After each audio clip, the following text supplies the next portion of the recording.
మీ కంట్రోల్లో ఉన్న కుర్రాడు మీ ప్రెషర్ తట్టుకోలేక లెటర్ రాసి కనిపించకుండా పోయాడు. దానికి ఎవరు రెస్పాన్సిబిలిటీ? మీరేం అడగాలనుకుంటున్నారో నాకు బాగా అర్థమైంది సార్. బట్ మీరు అనుకుంటున్నట్టు ఇక్కడేం జరగలేదు సార్. నరేష్కి బ్యాడ్మింటన్ అంటే అంత ఇష్టం సార్. టుమారో ఫైనల్ అతడే గెలుస్తాడని మేమందరం నమ్మకంతో ఉన్నాం సార్. అతని మీద ఉన్న నమ్మకంతో మా కాలేజ్ ఎండి ఈరోజు మార్నింగ్ విష్ చేసి వెళ్ళారు సార్. ఇప్పుడు ఎండి ఎక్కడ? ఎండి పొద్దున్నే నరేష్ని కలిసి గ్రౌండ్ నుంచి అటే వెళ్ళిపోయారు సార్. ఆయన నెంబర్ ఉందా? ఆయనకు 2 సార్లు కాల్ చేశాను సార్, రీచ్ అవ్వలేదు. నో ప్రాబ్లం, నేను ట్రై చేస్తాను. చెప్పండి.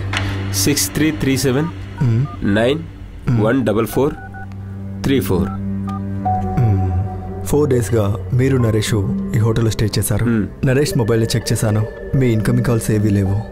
కానీ ఎందుకని ఈరోజు 10:30కి నరేష్కి కాల్ చేశారు? డైలీ సాయంకాలం 6:30 కల్లా రూమ్కి వచ్చేసారు సార్. రేపు ఫైనల్ అవటం వల్ల ఈరోజు రెస్ట్ తీసుకోమని చెప్దామని నేనే సార్ కాల్ చేశాను. బట్ ఆయన కాల్ లిఫ్ట్ చేయలేదు. సరే కాల్ లిఫ్ట్ చేయలేదని రూమ్కి చూడటానికి వెళ్ళాను. ఆ సమయంలోనే తెలిసింది సార్. స్టేషన్కి వచ్చి మీ ఎక్స్ప్లెనేషన్ రాసిచ్చి మీరు వెళ్ళొచ్చు. ఓకే. అరుణ్,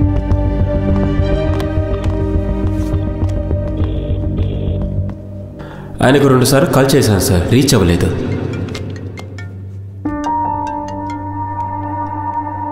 వసంత్ కుమార్, నేను D3 పోలీస్ స్టేషన్ నుంచి ఇన్స్పెక్టర్ విక్రమ్ను మాట్లాడుతున్నాను. చెప్పండి. ఎస్పీ కొడుకు లెటర్ రాసి హీస్ బిన్ మిస్సింగ్. ఆ కేసుకి సంబంధించి ఒక చిన్న ఎంక్వైరీ చేయాలి.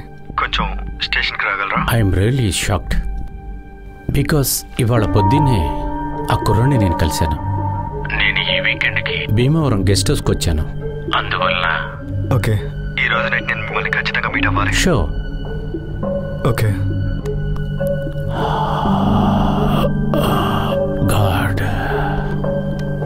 అరుణ్, ఈ నెంబర్ లొకేషన్ ఎక్కడుందో ట్రేస్ అవుట్ చేయండి. సరే సార్. అది భీమవరమేనా అని చూసి చెప్పండి. Okay sir. Okay.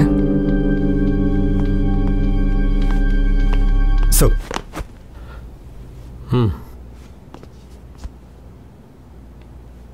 Sorry sir. తను అలా చేసే క్యారెక్టర్ కాదు Vikram. That's not his character. తను చాలా బోల్డ్, అచ్చం వాళ్ళ అమ్మలాగా. ఎప్పుడు హోటల్ నుంచి ఫోన్ వచ్చిందో అప్పుడే నాలో ఉన్న పోలీసు మాయమైపోయాడు.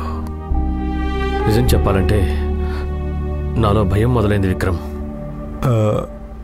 నాకెందుకో ఇది మిస్సింగ్ కేసులా అనిపించట్లేదు. మీరేమంటున్నారు విక్రమ్? కాదు, నా అనుమానమే సార్. జరుగుతుందంతా చాలా తప్పుగా ఉంది సార్. మీరు ఏమంటున్నారు? అవును సార్, మీ కొడుకు ఆడుకుని వచ్చిన బ్యాడ్మింటన్ బ్యాగ్ పెట్టిన చోట పెట్టినట్టే ఉంది సార్. షూ ర్యాక్లో షూస్ పర్ఫెక్ట్గా ఉన్నాయి. ప్రాక్టీస్కి వెళ్ళొచ్చిన మీ అబ్బాయి సడన్గా లెటర్ రాసి పెట్టి కనిపించకుండా పోయినట్టుగా ఎటువంటి ఆనవాళ్ళు లేవు సార్. అబ్బాయి రాసిన లెటర్లో కూడా కంగారు అనేది కనిపించలేదు సార్. అది ఉదయం మీరు నాతో చెప్పినట్టు ఏమీ జరగదు కదా Vikram? Sir, I hope 24 hours లోపల మీ అబ్బాయి మీ ముందు ఉంటాడు సార్. అమ్మా. సార్, ఇక్కడ పని చేస్తున్నారు.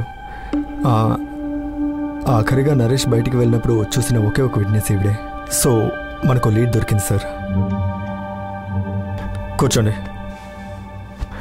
ఆ కుర్రాడిని ఎక్కడ చూసావు? 4వ ఫ్లోర్లో క్లీన్ చేస్తున్నాను సార్. అప్పుడు చూశాను. కూడా ఎవరైనా ఉన్నారా? వేరే ఎవరు లేరు సార్, నేను మాత్రమే ఉన్నాను.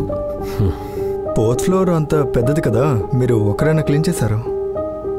ఎప్పుడు పొద్దున్న 6 గంటలకి మేం ముగ్గురమే పనిచేస్తూ ఉంటాం సార్. ఈ రోజు ఒక కస్టమర్ వామిట్ చేశారని నన్ను ఒక్కదాన్నే రమ్మన్నారు.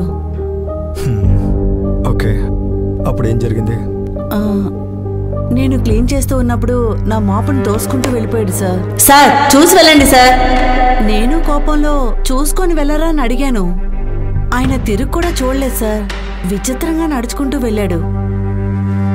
అప్పుడు అమ్మాయి విచిత్రంగా నడుచుకుంటూ వెళ్ళడం చూశాను సార్. విచిత్రంగా నడుచుకుంటూ వెళ్ళాడు sir. Sir, CCTV footage ready sir. Okay.